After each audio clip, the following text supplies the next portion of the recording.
continuing series on the difference between traditional vacuums and the Sirena, we're going to show you what a traditional vacuum consists of today. So we have a typical vacuum cleaner here. This is what we would call a bagless system, probably one of the most popular on the market today. This one would be referred to as an upright. There's a lot of them out there. You've probably seen similar ones. And we're going to show you what the difference is. Now the bagless system quite simply means that there is no bag within the system to trap the dirt. What they're going to use in this case is this clear plastic container. And you can see it looks like it's catching some dirt because there's definitely dirt in there. Now if we break this down even further, you're going to see as we open it up, although there's no bag, here's our first filter on the system. Now we can remove this filter and have a look.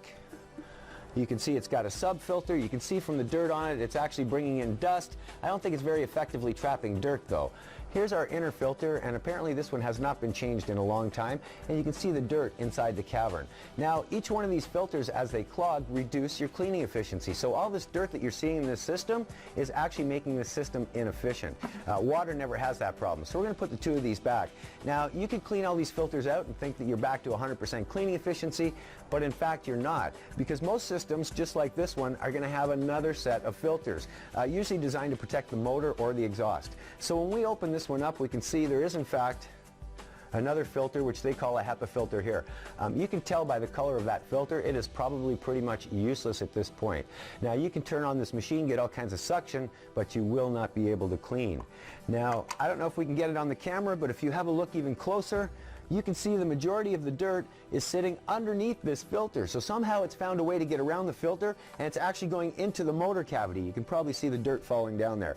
So we've got two filters, two HEPA filters slowing down our progress. We have this plastic filter here. You can see the dirt that's being trapped in there, and then we're pulling the dirt through the motor. Now obviously if these two filters are not catching all of the dirt, it's going through your motor, and guess where it ends up? Back into the air that you breathe. So really these systems are designed to be efficient dust throwers. You pick it up from the ground, you throw it back up into the air, and it just keeps you going back and back and back through that cycle. Now if you wanted to clean like the Sirena, you would have to physically change every one of these filters every single time you want it to clean. You would have to wash the entire system out, and then you could come close to the cleaning ability of the Sirena, but you still would not get there, because as soon as you start to clean, the filters begin to clog again. Sirena, put water in your basin. Water doesn't clog like filters. When you're done, pour the water out, put fresh water in, and you're good to go again. It's really that simple, and that's why water and our Sirena system is better than the traditional vacuums you see on the market today.